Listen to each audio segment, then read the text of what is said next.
அனைவருக்கும் வணக்கம். இந்த பதிவில் நம்ம எதை பற்றி பார்க்க போகிறோன்னு தெரிஞ்சுக்கிறதுக்கு முன்னாடி மறக்காமல் நம்ம சேனலை சப்ஸ்கிரைப் பண்ணிக்கோங்க. கூடவே பெல் பட்டனையும் கிளிக் பண்ணிவிட்டு ஆளுங்கிற ஆப்ஷன் கொடுத்துட்டிங்கன்னா நான் போடுற வீடியோக்கள் எல்லாமே மிஸ் ஆகாமல் நோட்டிஃபிகேஷனில் வந்துடும்.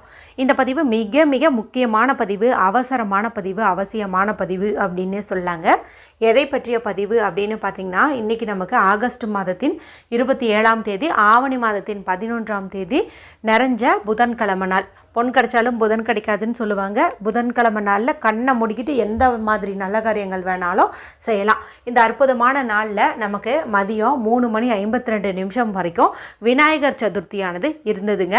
வருஷத்துக்கு ஒரு முறை மட்டுமே வரக்கூடிய அற்புதமான நாள் அப்படின்னு சொல்லலாம். அதன் பிறகு நமக்கு வளர்பிறை பஞ்சமி திதியானது தொடங்கிடுச்சு. இந்த வளர்பிறை பஞ்சமி அப்படிங்கிறது வாராகியம்மன் வழிபாட்டுக்கு உரிய ஒரு நாள்.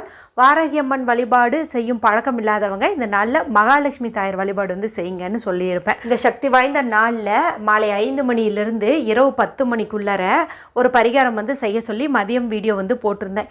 இப்போவுமே இந்த டைமில் கூட நீங்கள் அந்த வீடியோ பார்த்தீங்கன்னா தாராளமாக அந்த பரிகாரத்தை செய்யலாம். எந்த ஒரு ரூல்ஸ் அண்ட் ரெஸ்ட்ரிக்ஷன்ஸுமே கிடையாது. ஆனால் அற்புதமான பணவரவு கொடுக்குங்க. இது வரைக்கும் பார்க்காம இருந்தீங்கன்னா எண்டு ஸ்க்ரீனில் அதனுடைய லிங்க் கொடுக்குறேன், மறக்காமல் செக் பண்ணி பாருங்கள். இப்போது இந்த வீடியோ பார்த்துட்டு இருக்கும் சமயத்தில் நீங்கள் கையில் ஒரு 5 ரூபாய் வச்சுருந்தீங்க அப்படிங்கும்போது கண்ணை மூடிட்டு இந்த பரிகாரத்தை செஞ்சீங்கனாலே உங்களுக்கு நல்ல ரிசல்ட் கிடைக்கும். ஏன்னா இந்த விநாயகர் சதுர்த்தி நாளில் பார்த்தீங்கன்னா நிறைய வீட்டில் விசேஷம். ஏன்னா இது ஒரு நல்ல நாளாக இருக்கிறதுனால திருமணம் நடக்குது. அதே போல் வீடு கிரகப்பிரவேசம், நிச்சயதார்த்தம் அப்படின்ட்டு இது ஒரு சுப முகூர்த்த நாளாக இருக்கிறதுனால நிறைய ஃபங்க்ஷன்ஸ் இன்றைக்கி இருந்தது. நிறைய சகோதரிகள் பார்த்திங்கன்னா இன்றைக்கி விநாயகர் சதுர்த்தி வீட்டில் வழிபாடே செய்ய முடியாதுங்க. ஏன்னா நாங்கள் பண்டிகை இதுக்கு போகணும், ஃபங்க்ஷன் எல்லாம் வேறு நிறைய இருக்குது, நிறைய மேரேஜுக்கெல்லாம் போகணும் அப்படிங்கிற மாதிரிலாம் சொல்லிகிட்டு இருந்தாங்க. அப்போ இந்த பரிகாரமானது நீங்கள் விநாயகர் சதுர்த்தி வழிபாடு செய்ய முடியாத சூழ்நிலையில் இன்றைக்கி இருந்துட்டீங்க அப்படின்னாலுமே தாராளமாக இதை யூஸ் பண்ணிக்கலாம். ஏன்னா நம்மளுடைய சேனலோட ஸ்பெஷாலிட்டியே அதுதான். சில முக்கியமான நாட்களில் செய்ய வேண்டிய பரிகாரம் குறித்தும் சொல்லிடுவேன். அதே போல் அதெல்லாம் செய்ய முடியலங்கும் போது இறுதி வாய்ப்பாக எந்த பரிகாரமும் செய்ய முடியலன்னா இதை செய்யுங்கன்னு சொல்லி கொடுப்பேன். அந்த மாதிரி ஒரு பதிவு தான் இது. சரி, இது செய்யறதுக்கு ஏதாவது ரூல்ஸ் இருக்கான்னு கேட்டிங்கன்னா எந்த ஒரு ரூல்ஸுமே கிடையாது. அதனால் பண தேவை பூர்த்தி ஆகணும்னு நினைக்கிற ஆண்கள் பெண்கள் யார் வேணுமானாலும் செய்யலாம். பெண்கள் இது பீரியட்ஸ் டைமில் தாராளமாக செய்யலாம். பிறப்பிறப்பு தீட்டு இருந்தாலும் தாராளமாக செய்யலாம். நீங்கள் வேற்று மதத்தை சார்ந்தவங்களாக இருந்தீங்க, அசைவம் சாப்பிட்டுட்டிங்கனாலும் தாராளமாக செய்யலாம். எந்த மாதிரி இடத்துல இருந்தாலும் தாராளமாக இதை செய்யலாம். இதுக்கு நமக்கு தேவையானது அப்படின்னு பார்த்திங்கன்னா நான் முன்னாடியே சொன்ன மாதிரி ஒரு 5 ரூபாய் காசு மட்டும்தான் நமக்கு தேவைப்படுது.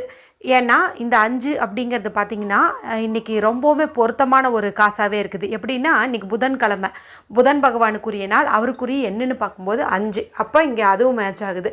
அது மட்டும் இல்லாமல் பஞ்சமி திதியும் ஸ்டார்ட் ஆகிடுச்சு. பஞ்சமி திதி அப்படிங்கிறது அமாவாசை மற்றும் பௌர்ணமி முடிந்து வரக்கூடிய 5வது திதி.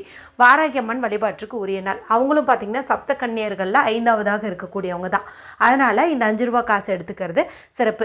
பரிகாரத்துக்கு பயன்படுத்துறதுக்கு முன்னாடி நீங்கள் சுத்தமான தண்ணியில் கழுவிட்டு ஒரு காட்டன் கிளாத் வச்சு தொடச்சிக்கிட்டீங்க அப்படின்னாவே போதும். இப்போ இந்த காசை மட்டும் எடுத்துக்கிட்டு அமைதியான இடத்துல உட்காந்துக்கோங்க. முக்கியமாக நீங்கள் எல்லா வேலையும் முடிச்சுட்டு அடுத்தது தூங்குறது தான் அப்படின்னு இருக்கோம் இல்லையா, அந்த நேரத்தில் இந்த பரிகாரத்தை செய்யும்போது இன்னும் உங்களுக்கு நல்ல ரிசல்ட் கிடைக்கும். இப்போ நீங்கள் வீட்டில் கிழக்கு திசை அல்லது வடக்கு திசை, நார்த் ஃபேஸிங் அல்லது ஈஸ்ட் ஃபேஸிங் பார்த்த மாதிரி உட்காந்துட்டு முதுகு தண்டை நேராக வச்சுக்கோங்க. நல்ல டீப் ப்ரீத் எடுத்துக்கோங்க. அதன் பிறகு உங்களுடைய 2 உள்ளங்கைகளையும் நல்லா தேய்ச்சி அதுலேருந்து வர சூட்டை உச்சந்தலையிலையும் கண்கள்லையும் ஒத்தி எடுத்துக்கோங்க. அதன் பிறகு உங்களுடைய இடது கையில் இந்த 5 ரூபாய் காசை வச்சுக்கோங்க. வலது கை கொண்டு மூடிக்கோங்க. இப்போ உங்களுடைய 2 கைகளையும் மெதுவாக அப்படியே ரப் பண்ணுங்க. அதாவது நல்லா இப்படி தேய்ங்க. இப்படி தேய்க்கும் போது இந்த காசு கீழே விழுகாத மாதிரி பொறுமையாக தேய்ங்க. இப்போ பார்த்தீங்கன்னா உங்களுடைய 2 கைகளும் உள்ளங்கைகளும் சூடாயிரும். அதே போல் நடுவில் இருக்கக்கூடிய இந்த காசும் சூடாயிரும். இதன் மூலமாக நம்மளுடைய பாம் சக்கராவும் நல்லா ஆக்டிவேட் ஆயிரும். அதன் பிறகு உங்களுடைய இடது கையில் கட்டை வெல்லுக்கு கீழே உள்ள இந்த சுக்கரமேட்டு பகுதியில் இந்த காசை நீங்கள் வச்சுக்கோங்க. வச்சுட்டு உங்களுடைய வலது கையினுடைய ஆள்காட்டி விரல், அதாவது ரைட் ஹேண்டினுடைய பாயிண்டிங் ஃபிங்கர், இண்டெக்ஸ் ஃபிங்கரை பயன்படுத்தி இப்போது இந்த 5 ரூபாயில் நீங்கள் ஸ்வஸ்திக் சிம்பல் வரைஞ்சிக்கோங்க.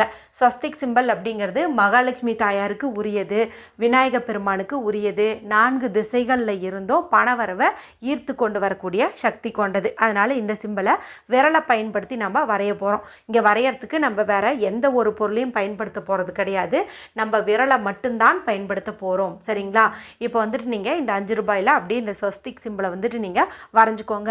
வரைஞ்சிட்டு அப்படியே கண்களை மூடி உங்களுக்கு தெரிஞ்ச மணி அஃபர்மேஷன் ஏதாவது சொல்லுங்கள். 4 திசைகளிலிருந்தும் நான் பணத்தை ஈர்க்கிறேன். என் வீட்டில் தேவைக்கும் அதிகமாகவே பணம் இருக்கின்றது. அல்ல குறையாமல் பணம் சேர்ந்து கொண்டே இருக்கிறது. என்னிடம் நிறைய பணம் இருக்கின்றது. I have lots of money. I received lots of money. I received endless money. இந்த மாதிரி தமிழ்லையோ ஆங்கிலத்திலையோ உங்களுக்கு தெரிஞ்ச மணி அஃபர்மேஷன் சொல்லுங்கள். அதெல்லாம் அப்படியே நடக்கிற மாதிரி ஒரு நிமிஷம் விஷுவலைசேஷனும் பண்ணி பாருங்கள்.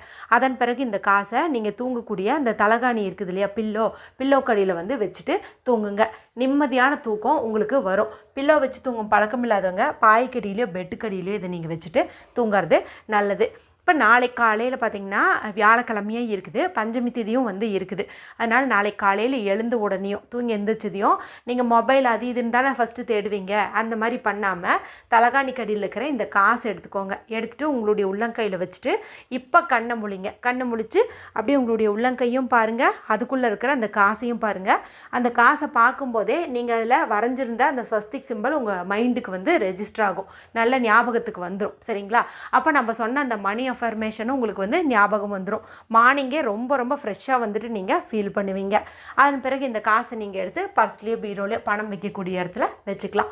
இது செலவு பண்ணக்கூடாதா அப்படின்னு கேட்டிங்கன்னா தாராளமாக செலவு பண்ணலாம், எந்த தவறும் கிடையாது.